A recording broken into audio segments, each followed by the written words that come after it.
This podcast is dedicated to Russell, the baby brother of Robert.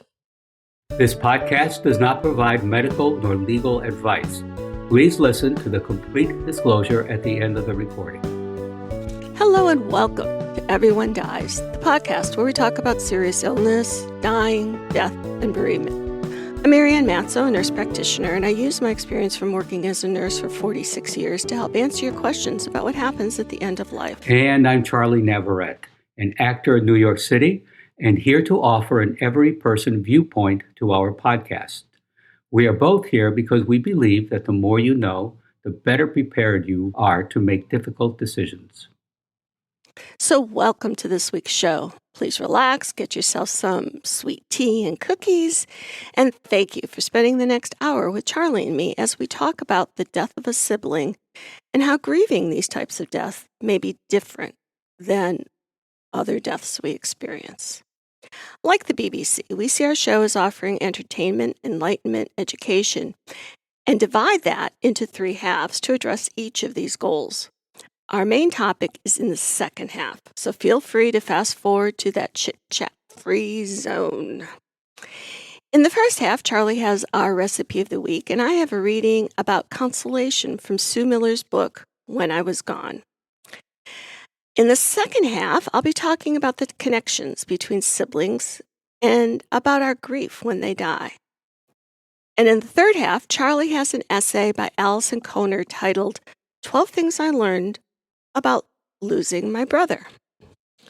So Charlie, what's new? Nothing too much. The weather keeps flopping up and down in New York. Sometimes it feels almost like summer, and then the temperature drops 20 degrees. 20 degrees? Yeah, it's nuts. It does. And Wow. I have a friend up in Maine, and she said the same thing. It dropped. Not recently, but I don't know. It seems to be the thing nowadays. Yes, a lot of ups and downs, just like life. Yes, indeed. So I post all kinds of different things to Facebook about death and things that sometimes are silly and sometimes a little irreverent. I know that's hard to believe. But I posted something that said, if you're giving my eulogy, please end it with, that ass though. And somebody wrote, wait, let me find it. I'm sorry. And somebody wrote. That and also? No, if you're giving my eulogy, please end it with, that ass though. You know, like you talk about people and you say, he's a real jerk, but that ass, get it? Think that's funny? No. So anyway. So I said, okay, so Ryan, when you say that ass is not a compliment as opposed to someone who has a wonderful postiere. No, it is. That's what it's in reference to. Okay. Someone has a great ass. Yeah, that makes up for a lot of other things. So this person who follows our stuff, Ryan, wrote, Marianne will be missed, as will the 30 orphans that also perished in the fire that day. That ass, though. And it's funny. This is going to be bizarre. When I said Ryan, when I said you mean that someone has a great posterior, a great ass. I saw an interview on TV, and they were speaking with the actress Emily Blunt, who's in a movie with Ryan Gosling, and it opens this week. And she said just that about Gosling. And now you said Ryan. So there we are. The universe aligns.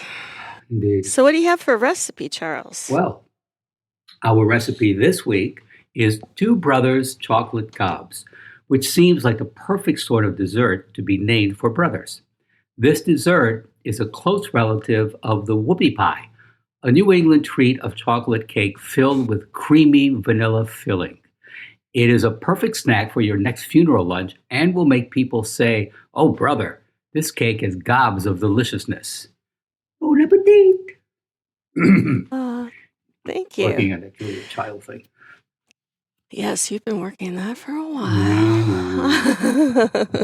Oh, also, But speaking about the desserty things, have you heard of this movie coming out? It'll be on Netflix. So it's not, in my opinion, a real movie.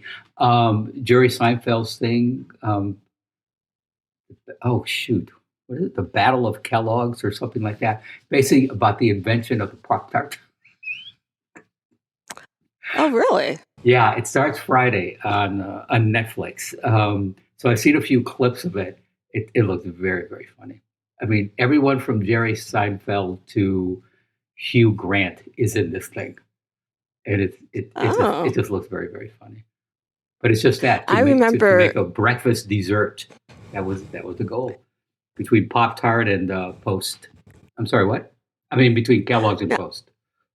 I remember, almost 30 years ago. I forget even what country it was. I went to some lecture, and they were talking. Oh gosh, I wish I could remember the social details of it. But there was some war going on, and I don't know if it was in Africa. I don't know what it was, and people were starving, and so Americans dropped Pop-Tarts from the planes as food because they were in their own little package. They're high in calories, and people were like, "What the hell is this? What am I supposed to do with this?" I don't know if it's that, but I remember some airlift and dropping food. It was something ridiculous like that. I don't know if it was. Wow. Huh. Yeah, but it was 30 years ago. It was a lot. Yes. And I remember thinking, that's hysterical. It's it was not anything ever in their diet. Right. Let alone prepackaged food was not anything they'd seen before. And this is raining down from the sky. And people are like, we're not so sure about this. But we'll look forward to the Pop-Tarts thing. But on a more serious note, our reading this week is from Sue Miller's book, When I Was Gone, and talks about how we construct our ideas of an afterlife and how this language is used to console ourselves and others when someone dies. In the book, it's part of a sermon that's given at a worship service on All Saints' Day. And yet it seems these images, this language, have lost their power to console. If my grandmother, so well schooled in the Bible, so instinctive a believer, so surrounded by old-fashioned father, came to question these promises, who among us in this more secular world can believe any more in such consolations? No, most of us, if we believe the Bible at all about eternal life, believe it purely as a metaphor. It must be something like a land of milk and honey. It is like a 12-gated city. It will be as though we experience shade and light all at once in the absence of night and hunger and thirst and pain. But even this has no power for most people. The little child whose parent dies cannot conceive an afterlife, even through metaphors. And why should such a vision console someone whose feeling is, I want my mommy. Bring me back my mommy. Whose question is, where is she now? Most of us, like that child in the face of the death of someone we love, inconsolable, yearning, in a pain that feels permanent, that feels it will always be a part of who we are. But pain may be a gift to us and to that child. Remember, after all, that pain is one of the ways we register in memory the things that vanish, that are taken away. We fix them in our minds forever by yearning, by pain, by crying out. Pain, the pain that seems unbearable at the time, is memory, first imprinting step, the cornerstone of the temple we erect inside us is memory of the dead. Pain is a part of memory, and memory is a God-given gift. We pity the child who cries out. Perhaps we should pity more the younger child who doesn't, who cannot know this loss, who won't remember. For there will come a time when the lucky child who felt enough to weep then will be able to smile and say, "Remember when Mommy read us those stories? Remember when she danced? Remember when she made my costume?" When the friend who thought she would never recover from grief, when the husband or wife who thought his life was over will cease to cry, will be able to take pleasure in saying, "Remember how she used to lean her head back when she laughed? Remember how he loved to garden out there way past the last frost? Remember when she cut off all her hair and was so sorry? And the funny things. Remember how he loved those knock-knock jokes and how bad he was at telling them? Remember the time she reached for the pitcher and poured orange juice into her coffee and drank it anyway?" And feel the pleasure in having her there again, in bringing him back to life for those moments, a new life, truly a life after death. Because if a metaphor is one of the ways that we have left to approach God, to begin to understand faith, memory itself is a living metaphor for the eternal life. Loss brings pain. Yes, but pain triggers memory, and memory is a kind of new birth within each of us. And it is that new birth, after long pain, that resurrection in memory, that, to our surprise, perhaps comforts us. It comforts us. And that comfort and even joy, the comfort that rises within each of us by the grace of God, that comfort teaches us something here on earth about eternal life. Makes us all feel something we can believe in about its promise. In this world, God gives us pain, but He gives us memory too, to change that pain to laughter, to joy, to bring the dead back into our lives, to comfort us. Please go to our webpage for this week's recipe for Two Brothers Chocolate Gobs and additional resources for this program. Your tax-deductible donations are always welcome so that we can continue to offer you quality programming.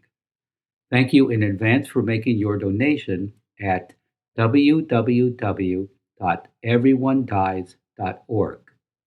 That's every, the number one, dies.org.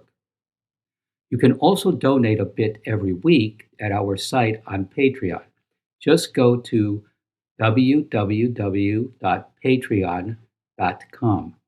Patreon is spelled Patreon, and search for Everyone Dies. Marianne? So this week we're going to talk about the death of a family member. The death of a family member can have a profound and long-lasting impact on the entire family.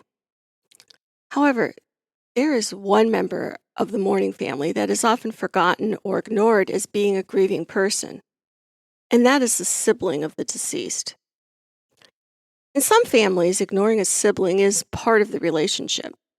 I can remember when I was growing up and the cereal boxes would be on the table, my brother would construct a fort around his cereal bowl so that he could ignore the rest of us.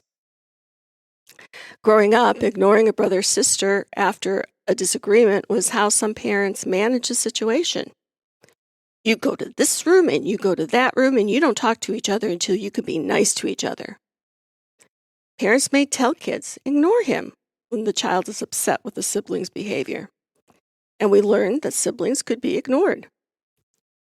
But we also learned that there are many advantages to be gained from engaging with our siblings. Siblings play an integral role in our lives. We learn how to think, cooperate, share, deal with emotions, and solve problems with our siblings. Sibling relationships are more than just companionship during childhood. These relationships, in fact, help us to make us who we are and they are expected to be a part of our future forever. Siblings are also important for our development throughout life. As the youngest child, I could watch the triumphs and mistakes of my sibs, and I could learn from them as I began to make my own decisions. Everything about their behavior affects us, both positively and negatively, and they are the teachers in our own lives.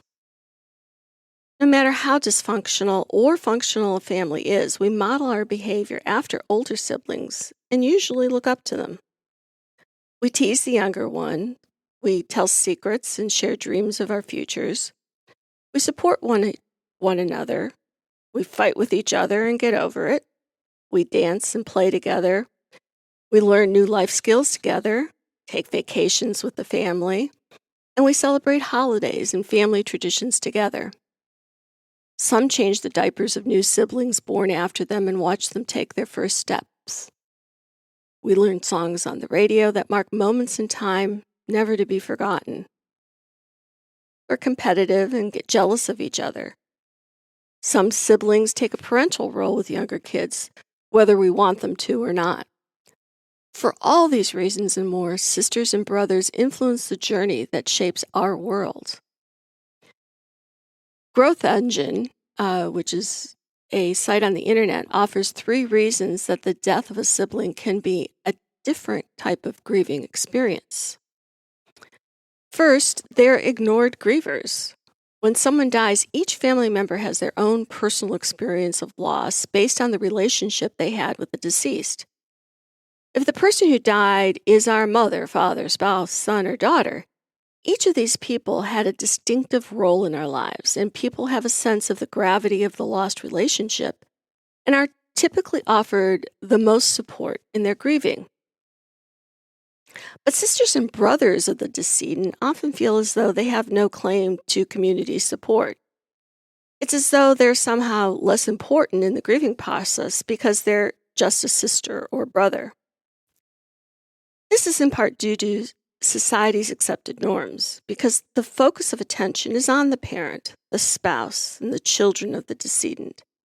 Surviving brothers and sisters are often not considered to have experienced as devastating a loss as the mother who lost her child or the wife who lost her husband. Even surviving siblings sometimes don't understand their grief and will minimize it, just as others seem to do. It can feel as though the siblings feel trumped by their grief of others. Siblings can sometimes be told that they are needed to be strong for their parents in their grief, and left feeling on the sidelines and alone in their grief, wondering who is supposed to be strong for them. It's important to find ways to feel support from people who will listen when you need to talk about the memory of your brother or sister. Second is the loss of your shared future. You can never really know how much a sibling means to you until they're gone. I've had 2 sisters died in the last 20 years, and there are still times I think about calling them to tell them about something that's going on, because I have a question about a recipe or some other odd detail I need explained. And then I stop and remember, once again, that they are not there and never will be again. Siblings have much to lose in their future without the person they counted on. This reminder can create an emptiness and sadness that lasts forever. Even though healing occurs, a sibling's death is never forgotten and leaves a void in the family. And lastly, survivor guilt. When a sibling dies, surviving siblings realize that they didn't get to finish their life. Survivors may wonder, well, why not me, they ask themselves. Why do I get to live longer and their life was cut short? Guilt is a sneaky and powerful emotion. But wait, there's more. Guilt can invade our daily thoughts. It can make one feel badly over saying something mean to a sibling, not being there when they died, not understanding how bad things were, or not getting to say goodbye and I love you. These feelings are very real and cause stress on the health and wellness of survivors. But when we continually dissect the things we said or did to our sibling that we wish could be taken back, it's often a good idea to seek professional counseling from someone experienced in sibling death.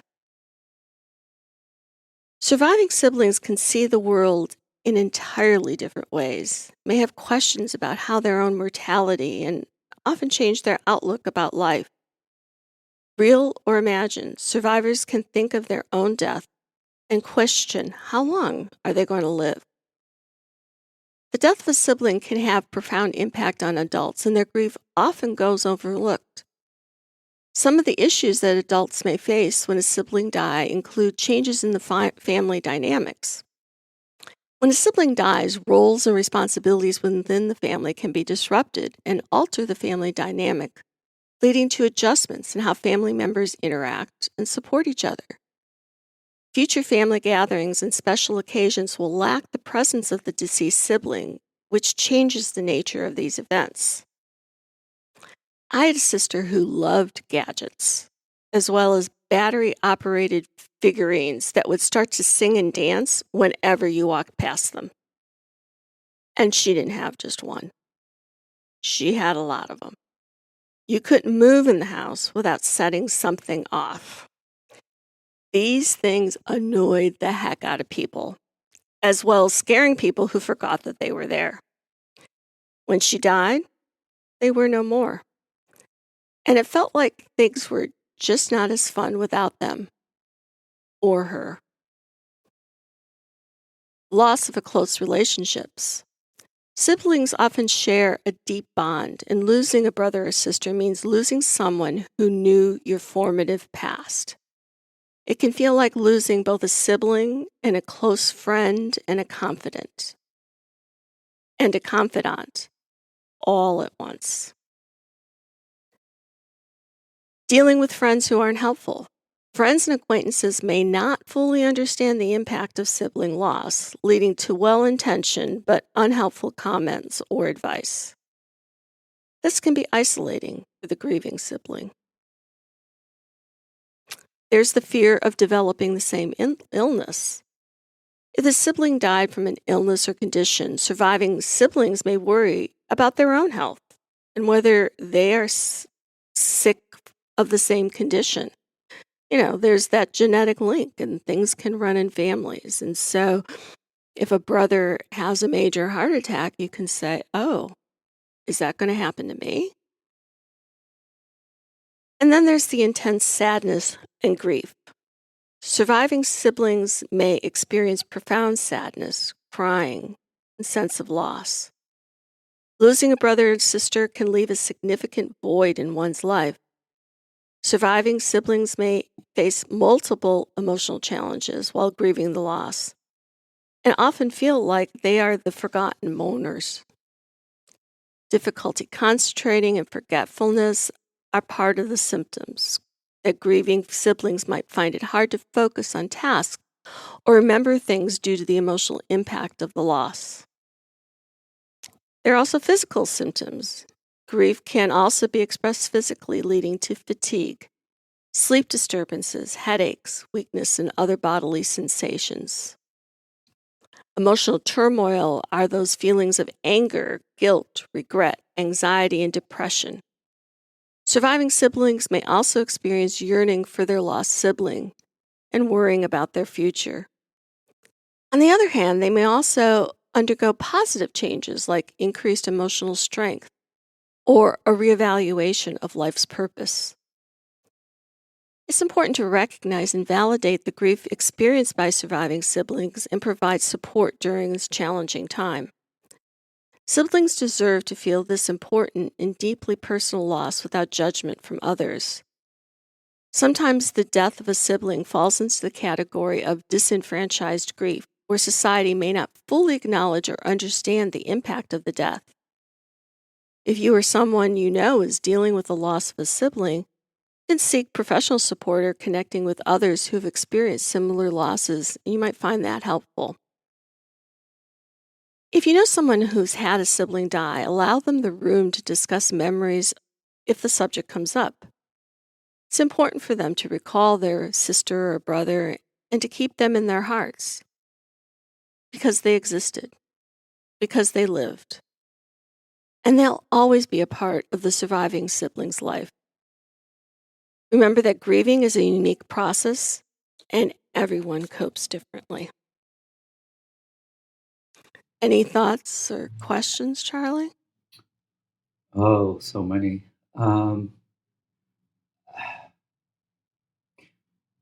I know I'm fortunate because with myself and my siblings, we get along very well. And even when we disagree, we pretty much air our grievances and then just move on. And it wasn't until, which I still like to say, I became an orphan, at the age of 66 or 65, whenever my dad died a couple of years ago. It was then at that time that I started to think, yeah, it just never dawned on me before that now, one of my siblings is going to die. And being the oldest, I told them, okay, no one can die before me. Um, and I started thinking, why do, and I said it several times. Um, and to your point, it was like, I just never thought, it, I knew my mother and father were going to die, and I expected they would die before us. But it's like you were saying, Marianne, it's a different dynamic when it's one of your siblings. Mm. And then I started thinking about, oh, maybe I will not be the first sibling to die. Um, yeah, and it just really, I mean, the thought of it made me feel sad. And to your point, you need to allow yourself, to grieve. Um, so I did, and I do, but then also think I look forward to more get-togethers. Mm-hmm. I look forward to more just hanging around, having dinners. When I'm in Detroit, going to Buddy's Pizza. Oh, rub it in, rub it in. Yeah, I'll give you the link to that. You can order. But it's just that. And I know it's unique because I have so many, friends and acquaintances who have siblings, and they just do not get along with their siblings. Um, and they have either found solace and comfort with friends who have become their, family, which, I think is fine. You find family where you create it. So either friends have become like family, pets have become like family, um, favorite bartenders become like family. So there's that. Sometimes siblings just do not get along. But to your And point, that's true, but uh-huh, but the friends and the bartenders and the other people don't have the memories of oh, the family uh, when you're young. yeah, And so mhm, there's that piece. There's that piece that's missing. yep, And I'm aware, like being the youngest, that the family that my eldest sister grew up in, it was different than the family that I grew up in yes, because there's a 15-year gap between her and yeah, I. And things changed and people changed and circumstances changed. Um, yeah. so I appreciate what you're saying, but then there's also that other piece of it is that I agree. they know us all the way back. Yes, exactly. And actually, we are similar in that, but in reverse, where you were the baby, my sister and I, yeah, and there's like a 12, 15-year gap between my sister and I, who are the oldest, and my brothers. And at some point, not at some point, I mean, immediately, it's not like my mother and father were not there as good parental units. My sister and I just adored taking care of our brothers. Hmm. It was just a lot of fun. Yeah, and it's still a lot of fun. But you're right. And again, I've not experienced that, and I hope I never do. But yeah, to your point, yeah, you can have close friends, but you're right. There is still something about at the end, if you don't have that connection with your siblings, I don't want to say it'll come back to haunt you, but it's like you're saying, it's there. Um, It'll leave, I think it'll leave a hole is what it is. Like I still I still have a brother alive, mhm. and we'll talk, and he'll tease me about, and I'll tease him. He was a Rush Limbaugh fan, and so our conversations are playful teasing between his view of life and my view of life. And um, and with a sibling, you can, you're not going to get canceled. You can say whatever you want, and he can say whatever he wants, Mhm. and it's politically correct because he's my brother, and I'm his sister. But you don't have that with a whole lot of people that you worry about. Oh, am I going to insult them, or. Gosh, you know what? And I'm sorry. I've just seen. Yeah, I've just heard from so many people that something like politics or just points of view about whatever, they just cannot discuss it because they just go at each other's throats. Um, Oh, see, we're not like but that. Ours is more, oh no, I understand. um, It's not with you. It's it's not with me. yeah, But I've yeah. just I've seen that experienced so too. many Yeah, people, yep. and people do not believe that that myself and my siblings that we all get along. Yeah, sometimes we have disagreements, but then you move on. Um, and I've just had so many people not believe that Hmm. that I'm not telling the truth. Um, so I don't know. New York is more cynical, so maybe that's part of it too. That could be. Yeah. In our third half, as Marianne mentioned, I have an essay uh, for you by Allison Corner titled 12 Things I Learned from Losing My Brother. If you're someone who's lost a brother or sister, then we have something in common.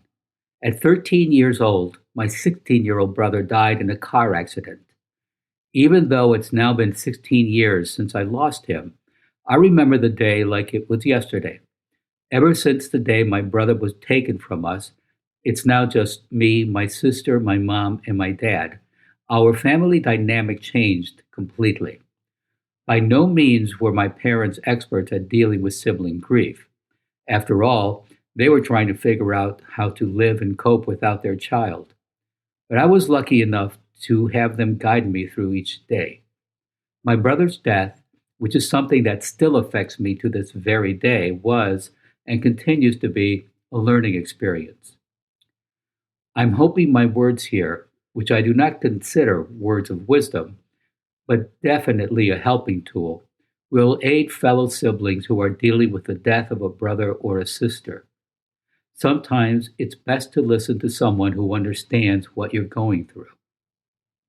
With that said, here are 12 things I learned after the death of my brother that I hope might help someone out there going through the same thing. 1. There is no right way to grieve. You know how everyone says there are 5 stages of grief?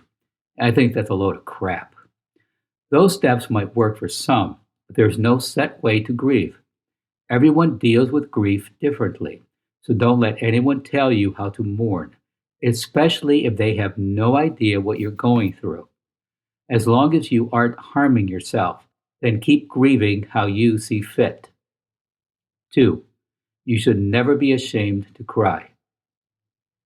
Tears are one of the best ways to relieve yourself of all those emotions you're feeling. Crying is not a sign of weakness. It's an emotion that also doubles as a type of medication. I always feel better after I express myself and have a good cry. Plus, it's not good to hold in emotions because they build up, and one way or another, they will escape. Which brings me to number 3, it's okay to get angry.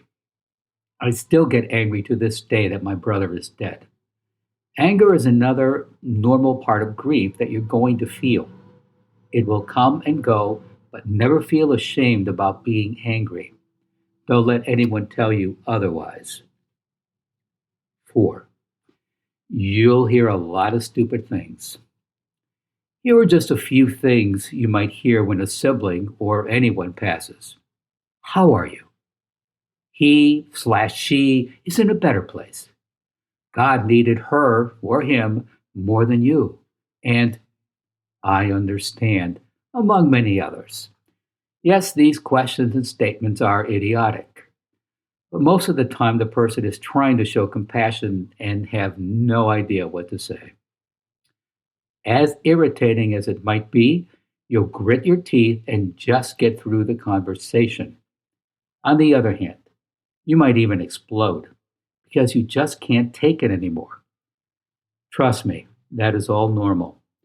Try to explain to the person why you're upset, and hopefully they will learn how to treat someone who's grieving. Next, sometimes you'll be forgotten. I like to call siblings dealing with the death of a brother or sister the forgotten ones. Now, I'm not saying everyone forgets us, ignores us, and disregards that we've lost a sibling, but sometimes parents get more attention for losing a child. At times, we are overlooked, and people forget that we're also dealing with a loss and grieving. My suggestion? Let your voice be heard, because you might be able to open someone else's eyes to sibling grief. Next, extended family might let you down. This might surprise some, but more often than not, extended family doesn't stick around during a major loss. Some are afraid it might happen to them, while others just don't understand why you're a different person. Death changes a lot, and sadly, this can be a harsh reality. Next, the most surprising people will lend a helping hand. In my experience, I have found strangers and the most surprising people are there for you. It's a nice surprise to know that even though some family might not be there, that others will want to try to understand, lend a helping hand, and give you a shoulder to cry on. Next, you'll never be the same, and that's okay. Ever since my brother's death, I haven't been the same. Death changes you, and that's okay. You'll grow, learn, and adapt as the years pass by. Don't ever think that you need to be the same person before your brother or sister died, because that's not healthy, logical, or realistic. You shouldn't have to feel guilty when you're happy. It's okay to laugh, smile, and be happy. Just because you aren't crying or sad every day doesn't mean you've forgotten your sibling. It just means you're adapting and coping. Trust me, in the back of your mind, your brother or sister will always be there. Next, things will never be easy, but they will be different. Does it ever get easier? No, but it does get different. You'll also have your bad days, because the pain that comes with the death of a sibling never goes away. It's hard to explain unless you know what I'm talking about, and different is the best way to describe it. And lastly, it's okay to live your life. At first, your life might feel on hold, or you might feel like you'll never be able to do anything ever again. However, as time passes, you'll get back into the swing of things. You still need to live your life, do what makes you happy, and follow your dreams. Just because you're thinking about you doesn't mean you've forgotten your brother or sister. Not even close. And that's it for this week's episode. Please stay tuned for the continuing saga of Everyone Dies, and thank you for listening. This is Charlie Navarrete, and from the great American composer and lyricist Irving Berlin, the song is ended, but the melody lingers on. And I'm Marianne Matzo, and we'll see you next week. Remember, every day is a gift. This podcast does not provide medical advice.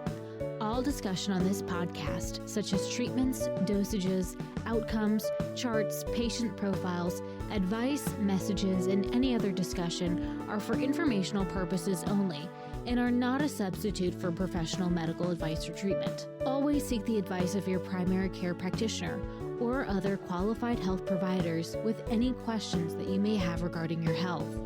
Never disregard professional medical advice or delay in seeking it because of something you have heard from this podcast. If you think you may have a medical emergency, call your doctor or 911 immediately. Everyone Dies does not recommend or endorse any specific tests, practitioners, products, procedures, opinions, or other information that may be mentioned in this podcast. Reliance on any information provided in this podcast by persons appearing on this podcast at the invitation of Everyone Dies or by other members is solely at your own risk.